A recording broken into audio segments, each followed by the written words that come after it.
సగం జీవితం అసలు నిజంగా పోయినట్టు తెలుసా. అసలు బందర్లో అసలు ఎక్కడున్నవాడు ఎవడైనా కానీ, అది ఏ కంట్రీ వాడైనా కానీ, బందర్ లడ్డు తినాలి, బందర్ హల్వా తినాలి, బందర్ బాదం పాలు తాగాలి, బందర్ మసాలా తినాలి.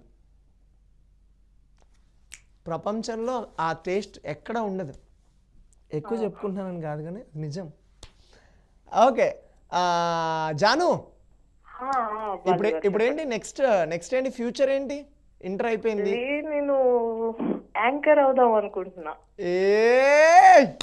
కమాన్, నీకు యాంకర్స్ అందరిలో ఏ యాంకర్ ఇష్టం? ఫీమేల్ యాంకర్స్ లో ఫీమేలా? యా, అంటే నేను రెగ్యులర్ గా టీవీ చూడను, మా ఇంట్లో చూడనీరు. రెగ్యులర్గా అసలు నార్మల్గా అప్పుడప్పుడు పోస్టర్స్ యూట్యూబ్లో తమ్నైల్స్ అవి చూసినప్పుడు యాంకర్స్ పేర్లు తెలుస్తాయి కదా. శ్రీముఖి అక్క అంటే ఇష్టం. శ్రీముఖి అక్క అంటే ఇష్టం. మెయిల్ యాంకర్స్లో అంటే ఇప్పుడు ఈ షో కోసమే నేను వేస్తున్నా. రోజు వేరే అన్న వస్తుండే ఇంతకు ముందు. ఓకే, నేను అప్పుడు కాల్ ట్రై చేయలేదు.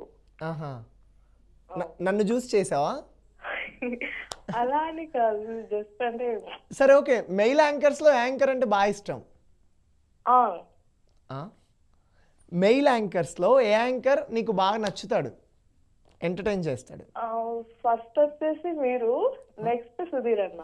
అమ్మా అమ్మా, నువ్వు పెద్ద యాంకర్ అయిపోతావు తెలుసా నువ్వు నిజంగా. నేను ట్రై చేద్దాం అనుకుంటున్నా బాలు గారు.